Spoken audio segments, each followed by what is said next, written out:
저번 주 이어서 계속 베푸는 삶 두 번째 말씀을 같이 나누도록 하겠습니다.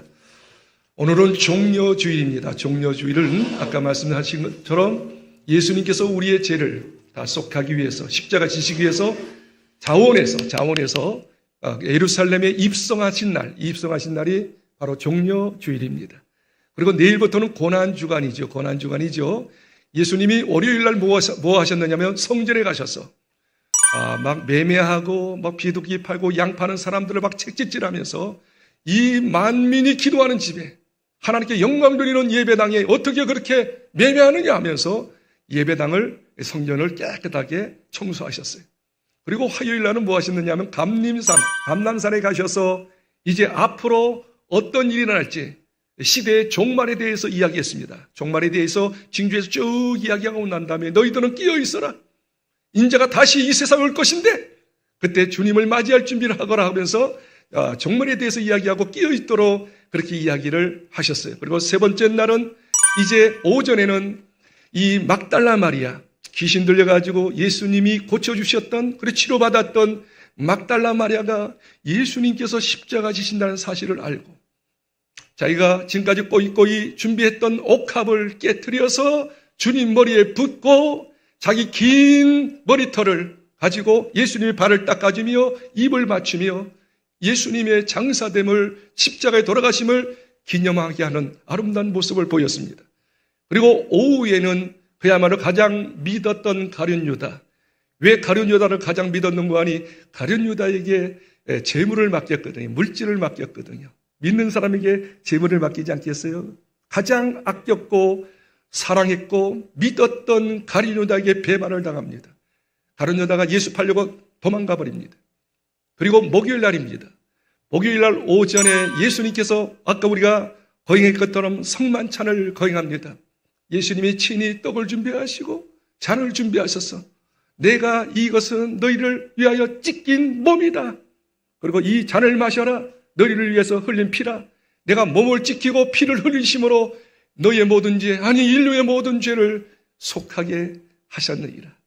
성만찬 끝나고 난 다음에 이제 간곡하게 그들에게 눈물 먹으면서 마지막 고별 설교를 합니다. 고별 설교의 내용은 딱 한 마리로 요약할 수 있습니다. 요한복음 13장 34절 35절. 새 계명을 너희에게 주노니 서로 사랑하라.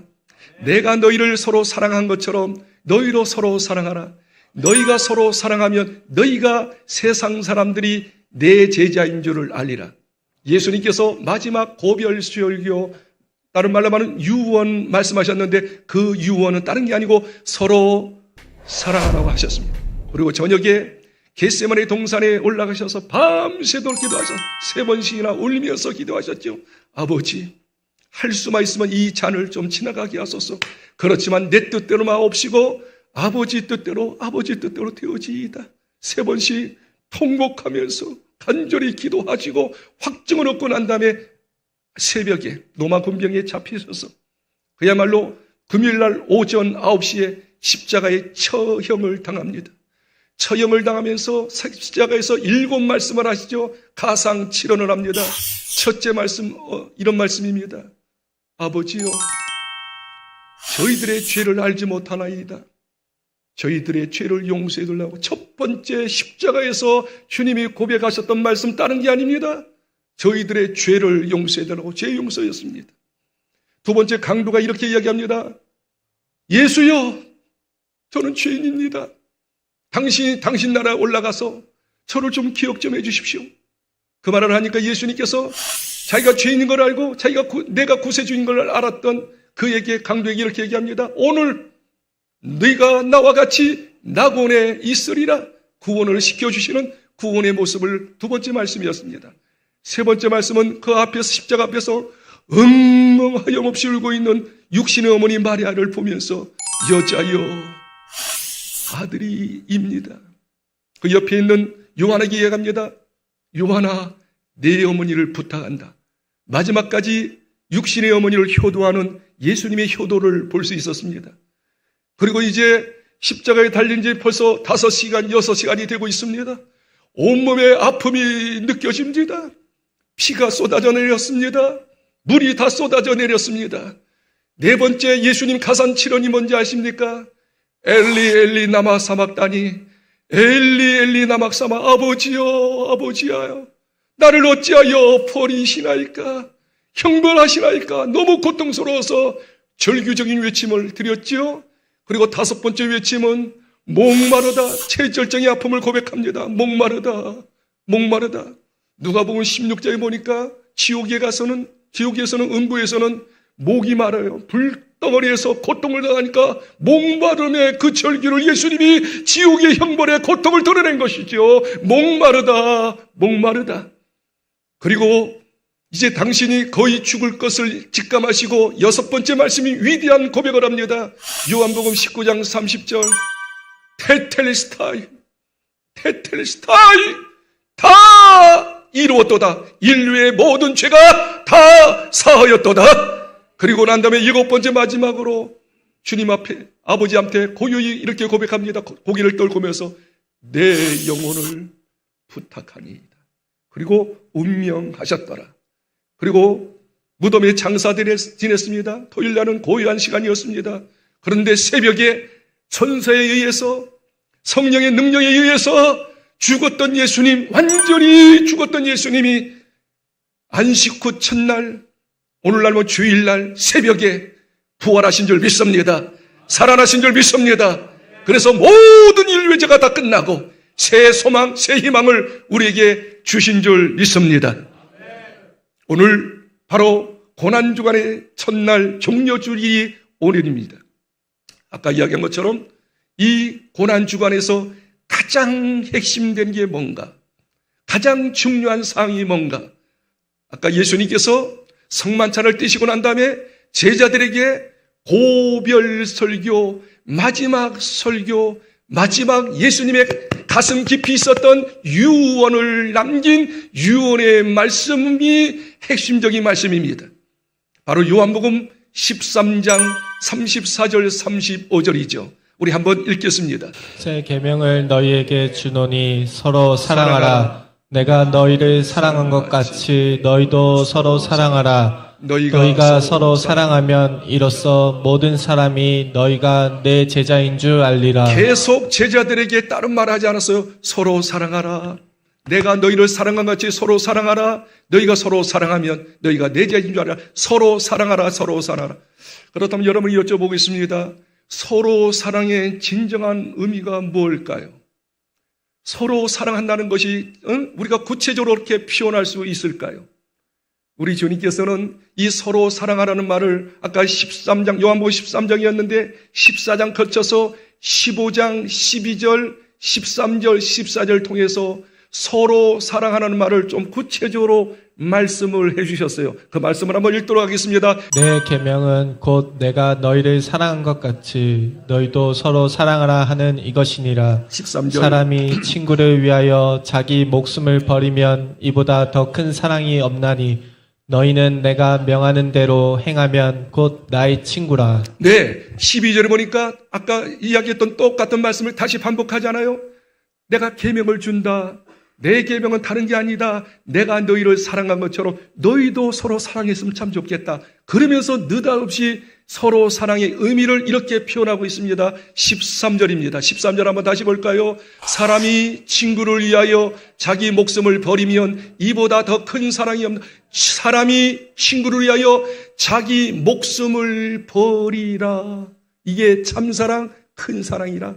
내가 너희를 위해서 죽었듯이 너희들도 서로 사랑하는데 친구를 위하여, 우리 믿는 형제자매를 위하여 죽어라. 너무 부담스러워요. 죽어라. 그러나 부담스러워도 어쩔 수 없어요. 주님의 유언입니다. 그런데 이 내가 너희를 위하여 목숨을 버리듯이 너희도 서로 목숨을 버려라. 우리 형제끼리는, 믿는 성도끼리는 목숨을 버릴 정도로 사랑해야 한다고 하는 말씀을 하면서 이걸 더 구체적으로 실제적으로 설명한 내용이 요한일서 3장 16절 17절에 잘 나옵니다. 우리 요한일서로 한번 가볼까요? 요한일서 3장 16절 17절 말씀을 우리 또박또박 한번 2절 먼저 읽겠습니다. 그가 우리를 위하여 목숨을 버리셨으니 우리가 이로써 사랑을 알고 우리도 형제들을 위하여 목숨을 버리는 것이 마땅하니라. 17절입니다. 시작. 누가 이 세상의 재물을 가지고 형제의 궁핍함을 보고도 도와줄 마음을 닫으면 하나님의 사랑이 어찌 그 속에 거하겠느냐. 네, 요한일서 3장 16절에는 이렇게 이야기하죠. 내가 너희를 위해서 목숨을 버렸죠. 그래 너희가 죄사함 받고 하나님 자녀 되고 구원받은 거야. 너희들 정말로 내 사랑이 고마우면, 구원받은 것이 확실하면 너희들도 서로 목숨을 위하여 목숨을 버리라라. 이것이 마땅하니라. 아까 이야기한 것과 똑같습니다. 너희들이 정말로 사랑하는 거 목숨을 버려주는 거야. 목숨을 버릴 수 있으면 형제를 위해서 목숨을 버리는 것이 진정으로 서로 사랑하는 거야 하면서 느닷없이 실제적으로 목숨 버리는 것을 가르쳐 줍니다. 바로 그게 17절입니다. 17절 이렇게 이야기합니다. 다시 한번 읽어볼까요? 17절 시작. 누가 이 세상의 재물을 가지고 형제의 궁핍함을 보고도 도와줄 마음을 닫으면 하나님의 사랑이 어찌 그들 속에 거하겠느냐. 놀랍죠? 16절에 틀림없이 우리 서로 사랑하라 하면서 서로 사랑하는 것은 형제를 위해서 목숨을 버리는 거야. 형제를 위해서 목숨을 버려. 이게 마땅해. 당연한 거야. 그러면서 느닷없이 목숨을 버리는 것을 이렇게 비유적으로 이야기하지요. 바로 17절에 누가 이 세상의 재물을 가지고 돈을 가지고 형제의 궁핍함을 보고도 도와줄 사람이 있어요. 필요한 사람이 있어요. 물질이 필요한 사람이 있단 말입니다. 형제 중에 그 사람을 보고도 도와줄 마음을 닫으면 하나님의 사랑이 어찌 그 속에 거하겠느냐 이야기합니다. 자, 다시 정리하죠. 목숨을 버린다는 것은 뭐냐면 형제의 궁핍함, 정말 필요한 것이 있으면 그걸 기꺼이 물질로 채워주는 것이 목숨을 버리는 것이란다. 아멘이 하나도 없는 걸 보니까 좀 부담스럽다는 것이죠. 그러면서 18절에 이렇게 얘기합니다. 18절 한번 더 볼까요? 18절 시작. 자녀들아 우리가 말과 혀로만 사랑하지 말고 행함과 진실함으로 하라. 자, 결론은 자명합니다. 우리 베푸는 삶 두 번째 말씀인데 무엇으로 베풀까요? 저번 주에는 마음을 베풀라고 그랬어요. 사랑의 마음을 베풀어라. 사랑을 베풀어라. 오늘은 두 번째 베푸는 것은 뭐냐면 물질로 베풀어야 한다. 물질로 베푸는 것이 서로 사랑하는 것이요. 서로 사랑하는 것은 목숨을 버리는 것인데 목숨과 같은 물질을 깨트리는 것, 물질을 다른 사람을 위해서 섬기는 것, 베푸는 것이 바로 진정한 베품이더랍니다. 그러면 왜 느닷없이 목숨을 버리라 하면서 물질을 가지고 형제의 궁핍함을 도와주라고 이야기하고 있을까요? 왜 물질, 돈을 이야기하고 있을까요? 성경은 이렇게 이야기하고 있습니다. 디모데후서 3장 1절과 2절을 보니까 말세에 고통하는 때가 이르니 그러면서 말세 사람들은 세상 사람들은 자기를 사랑하며 돈을 사랑하며 돈을 하나님 사랑하기보다 더하도다. 결국 현대인들은 아무리 이제 말세가 되면 될수록 현대인들의 신은 뭐냐? 하나님 믿는 것보다 돈을 더 믿는다는 거예요. 돈을 신격화시킨다는 것입니다. 아멘. 오늘 현대인들은 돈 없으면 사족을 못 씁니다. 돈 없으면 아무것도 못해. 돈이야지만이 모든 것이야. 그래서 돈이라면 수당 방법을 가리지 않고 돈을 벌지 않습니까? 진짜 심지어 죄까지 지으면서 형제끼리 싸우면서까지 그렇잖아요. 돈을 벌지 않습니까? 그 이유는 뭐예요? 돈이 최고라는 거예요. 돈이 하나님이라는 거예요. 그래서 여기서 물질을 가지고 형제를 도와주라고 하는 것은 뭐냐면 자기의 신을 깨트려라. 자기의 우상을 깨트려라. 바로 물질을 가지고 형제를 도와주는 그것은 목숨을 버리는 것과 버금가는 것이다. 같은 것이다라고 이야기하고 있습니다. 그러니 우리가 참으로 물질 깨는 거, 물질 가지고 주변의 사람, 어려운 사람을 도와주는 거, 참으로 자기 생명을 버리는 거예요. 그런데 놀랍지요? 또 또 성경은 이렇게 이야기합니다. 요한일서 3장 18절을 다시 한번 읽겠습니다. 요한일서 3장 18절에 이렇게 이야기합니다. 자녀들아, 우리가 말과 혀로만 사랑하지 말고 행함과 물질로 도와주라는 거예요. 물질을 깨트리라는 거예요. 그런데 더 놀라운 말, 이 말씀에 초점을 잡으십시오. 바로 진실함으로 하자. 한번 따라할까요? 행함과 진실함으로 베풀어 주십시오. 그럼 여기서 진실한 마음이라는 게 뭘까요? 진실이라고 하는 게 뭘까요? 우리가 보통 이제 오늘같이 이제 결혼식이 있으면 축의금을 보내죠. 다른 사람이 얼마 했으니까 나도 얼마 할 거야. 그 사람이 얼마 했으니까 나도 얼마 할 거야. 또 사람이 소천하시면 우리가 조의금을 하잖아요. 그 사람이 우리 부모님 돌아가실 때 이만큼 했으니까 나도 그만큼 할 거야.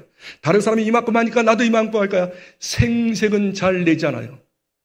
여기서 진실이라고 하는 것은 다른 사람이 하니까 하는 식이 아니에요. 이 정도 하면 적당하겠지, 자기 상식적인 것이 아니에요. 어떤 사람을 구제할 때, 어떤 사람을 도울 때, 어떤 사람을 섬길 때 그냥 생색내고 있는 걸 조금 도와주고 동정하는 형식이 아니라 하나님 앞에 기도해보는 거예요. 하나님, 아목이 형제가 어렵네요. 아목이 형제가 지금 물질 때문에 너무 궁핍하네요. 제가 그분을 섬기려고 하는데 얼마 정도 하면 될까요? 상식선이 아니에요. 다른 사람이 하니까 이렇게 생색내는 게 아니고 하나님 앞에 진실되게 여쭤보는 거예요. 기도하면 틀림없이 감동을 주셔요. 너 이 정도 했으면 좋겠다. 너 이 정도 했으면 좋겠다. 또 여쭤보는 거예요. 이 정도 꼭 해야 합니까? 해야지. 그래서 성령께서 감동 주시는 대로 하는 것이 진심이라고 하는 겁니다. 그런데 성령께서, 죄송하지만 성령께서는 조금 부담스럽게 할 때가 종종 많이 있어요. 내 형편도 어려운데 이 정도 하라는 거예요. 도대체 이게 아니야. 좀 상식선에서 적당하게 생색내는 걸 하면 좋은데 기도해보니까 아니라는 거예요. 어렵다는 거예요. 이만큼 하라는 거예요. 그래서 그 자신을 깨트리고 자기 생각을 깨트리고 성령의 인도받아 믿음으로 하는 것이 진심으로 할 때 그 형제가, 그 자매가 살아나는 역사가 있게 될 줄 믿습니다. 여러분을 위로하고 격려하고 싶습니다. 우리가 정말 성령의 사람이 되면요, 성령 인도받아서 이렇게 구제하고 섬기는 자가 되면요, 손해보는 것 같은데 정말 좀 인간적으로 생각할 때 너무 많은 것 같아요. 너무 많이 베푸는 것 같아요. 그러나 또 속상함이 또 계산적으로 생각할 수가 있어요. 그러나 여러분을 위로합니다. 성령께 감동받아 성령에 의하면 성령께서 여러분의 패부 생각을, 여러분 형편을 너무 잘 아시기 때문에 이상으로, 여러분이 베푼 이상으로 어떤 방법인지는 모르지만 어떤 통로를 통해서 어떤 하나님의 놀라운 역사 기적을 통해서 여러분에게 베풀어 주신다라고 성경은 약속하고 있습니다. 이 은혜를 뭐라고 이야기하는 건지 한번 따라할까요? 역설적인 은혜. 망할 것 같아요. 안 될 것 같아요. 끝날 것 같아요. 너무 많이 심었어요. 너무 많이 베풀었어요. 너무 많이 섬겼어요. 끝날 것 같아요. 그런데 역설적인, 안 될 것 같은데 은혜, 하나님의 축복을 주시더라, 그 말입니다. 믿으시기를 주의 이름으로 축원합니다. 성경에는 구구절절이 이렇게 역설적인 은혜의 메시지가 많이 있습니다. 한번 읽어볼까요? 흩어져 구제하여도 더욱 부하게 되는 일이 있나니 과도히 아껴도 가난하게 될 뿐이니라. 25절. 구제를 좋아하는 자는 풍족하여질 것이요 남을 윤택하게 하는 자는 자기도 윤택하여지리라. 전능하신 하나님께서 약속하신 약속입니다. 25절, 24절 다시 보세요. 흩어 구제하여도 더욱 부하게 되는 일이 있나니 과도히 아껴도 가난하게 될 뿐이라. 구제를 좋아하는 자는 풍족하여질 것이요 남을 윤택하는 자는 자기도 윤택하여지리라. 잠언서 28장 27절을 다시 또 읽겠습니다. 시작. 가난한 자를 구제하는 자는 궁핍하지 아니하려니와 못 본 채 하는 자에게는 저주가 크리라. 아니, 이런 역설적인 말씀이 있다니요. 하나님이니까 이 말씀을 하고 이 말씀을 성취하시는 능력이 하나님인 줄 믿으시길 바랍니다. 가난한 자를 구제하는 자는 궁핍하지 않는다고 그랬어요. 그러나 가난한 자를 도와줄 형편이 되는데도, 물질이 있는데도 도와주지 않고 못 본 척 하는 자는 뭐요? 저주가 크니라. 누가복음 6장 38절에 주라 그리하면 너에게 줄 것이고 흔들어 넘치도록 안겨준다고 말씀하셨고, 나는 이 말씀을 여러분에게 꼭 드리고 싶어요. 각각 그 마음에 정한 대로 할 것이요 인색함으로나 억지로 하지 말지니 하나님은 즐겨내는 자를 사랑하시느니라. 8절입니다. 하나님이 능히 모든 은혜를 너희에게 넘치게 하시나니 이는 너희로 모든 일에 항상 모든 것이 넉넉하여 모든 착한 일을 넘치게 하게 하려 하심이니라. 여기서 계속 반복되는 말씀이 있습니다. 여러분이 헌금하는 거 혹은 구제하는 거, 물질을 드리는 거 있잖아요. 거기 7절을 다시 보시면 각각 그 마음에 정한 대로 할 것이요. 정한 대로. 아까 제가 이야기한 것처럼 그냥 다른 사람이 하니까 생색내는 대로 형식적으로 하지 말라는 거예요. 기도해보라는 거예요. 그리고 하나님께서 확정해 주시는 정한 마음이 생기면 그대로 하라는 것입니다. 그러면서 또 뭐라고 이야기합니까? 인색함으로나 억지로 하지 마라. 하나님은 즐겨내는 자를 사랑하시느니라. 인색함과 억지로 할 수 없이 하지 말고 정한 마음으로 진심으로 드려라. 하나님은 여기서 즐겨낸다는 건 자주 낸다는 뜻이 아니고 즐거운 마음으로, 감격하는 마음으로 드려라. 그러면서 8절에 그러면 어떤 은혜가 있느냐? 역설적인 은혜가 있다고 이야기하잖아요. 하나님이 능히 모든 은혜를, 여기서 세 단어를 중요하세요. 모든 은혜입니다. 은혜는 뭐예요? 받을 자격이 없는데 부어주시는 하나님의 놀라운 보응입니다. 축복입니다. 은혜. 모든 은혜를 줘. 첫째, 모든 은혜를 넘치게 합니다. 두 번째 단어를 기억하십시오. 중간 부분에 이는 너희로 모든 일에 항상 모든 것이 넉넉하여 모든 것이 넉넉하게 하십니다. 아니 그렇게 많이 정한 마음을 가지고 진실한 마음으로 섬겼는데, 물질을 구제했는데 어떻게 해요? 모든 일에 넉넉하다. 세 번째 말씀을 기억하십시오. 마지막 부분을 보십시오. 모든 착한 일에 넘치게 하려 합니다. 모든 착한 일을 넘치게 한다. 착한 일을 하게 한다. 넉넉하게, 모든 일을 넉넉하게 해요. 모든 착한 일을 하게 한다. 모든 착한 일. 여러분 여기서 놀라운 말씀을 깨닫습니다. 물질을 부자가 되는 목적이 뭘까요? 물질을 버는 목적이 뭘까요? 마지막 부분, 모든 착한 일을 넉넉하게 하려 함이라. 결국 부자 되는 사람, 돈 많은 사람은 뭡니까? 어려운 사람, 힘든 사람, 꼭 필요한 사람에게 베풀어주고 넉넉하게 채워주는 그것을 할 사명이 있는 줄 믿습니다. 그렇게 계속 하다 보면 하나님은 어떻게 해요? 모든 걸 또한 넉넉하게 하고, 그 다음에 마지막에요, 모든 착한 일을 하게 하려 한다. 제가 마지막 하나님 앞에 이렇게 늘 고백하는 게 있어요. 하나님, 저 이 땅 떠나지요. 그렇지. 이 땅에서 이제 영원히 사라지죠. 그래, 죽지. 그러면 영원한 게 뭘까요? 나를 위하여, 사랑하는 영혼을 위하여 구제한 것만큼 베푸는 것은 영원히 내가 기억하여 너에게 상으로 영원한 기쁨으로 안겨주리라. 모아둔 건 다 썩어질 뿐이요, 없어질 뿐이요. 영원히 없어지지 않는 것은 하나님의 영광을 위하여, 영혼을 살리는 일을 위하여, 어려운 사람을 진심으로 사랑하여 진심으로 구제하는 그것 외에는 영원한 것으로 남지 않습니다. 나는 영원히 하나님 앞에 인정되는, 영원히 하나님께서 칭찬하는, 영원히 하나님께서 축복 주는, 영원한 하나님 안에 계시는 기쁨을 소유하고 싶습니다.